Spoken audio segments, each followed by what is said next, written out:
नमस्कार, Bharat express MP digital में आपका स्वागत है। मैं हूं हरिशंकर कुमार।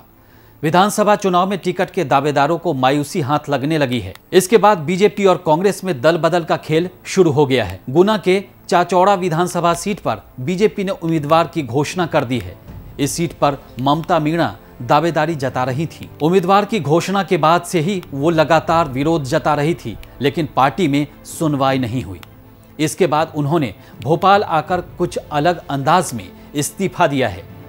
पार्टी पदाधिकारियों को इस्तीफा पत्र सौंपने के बाद वो पार्टी ऑफिस में मत्था टेकर बाहर निकल आई। कयास ये लगाए जा रहे हैं कि वो सोमवार को आम आदमी पार्टी ज्वाइन करेंगी। दरअसल बीजेपी ने 17 अगस्त को उम्मीदवारों की पहली सूची जारी की थी। चाचौड़ा विधानसभा सीट से दिल्ली में तैनात IRS अधिकारी की पत्नी प्रियंका मीणा को यहां से उम्मीदवार बनाया है।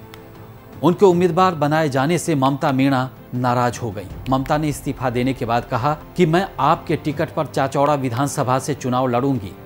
इसके बाद वो नई दिल्ली के लिए रवाना हो गई हैं, जहां बुधवार को पार्टी के नेताओं से मिलने के बाद उनके आप में शामिल होने की उम्मीद है। 2 दिनों में बीजेपी से ये तीसरा इस्तीफा है। केंद्रीय मंत्री ज्योतिरादित्य सिंधिया के समर्थकों प्रमोद टंडन और दिनेश मल्हार ने सोमवार को इस्तीफा दे दिया। ममता मीणा को पहली बार 2008 में गुना जिले के चाचौड़ा से मैदान में उतारा गया था। वो कांग्रेस के शिव नारायण मीणा से 8022 मतों से हार गई थी। 2013 में ममता ने शिव नारायण को 34,901 मतों के अंतर से हराया था, लेकिन 2018 के विधानसभा चुनाव में पूर्व मुख्यमंत्री दिग्विजय सिंह के भाई कांग्रेस के लक्ष्मण सिंह से हार गई थी। लक्ष्मण ने 9,797 मतों के अंतर से ये चुनाव जीता था।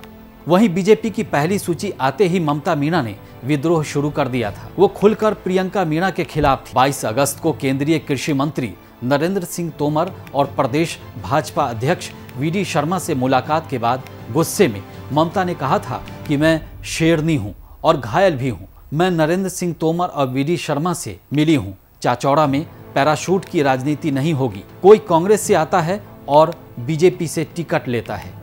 उन्होंने कहा था कि 40 वर्षों से लोगों ने पार्टी के लिए काम किया है, बैनर लगाए हैं, बीजेपी का झंडा उठाया है और पोस्टर चिपकाए हैं। उनके साथ न्याय कब होगा?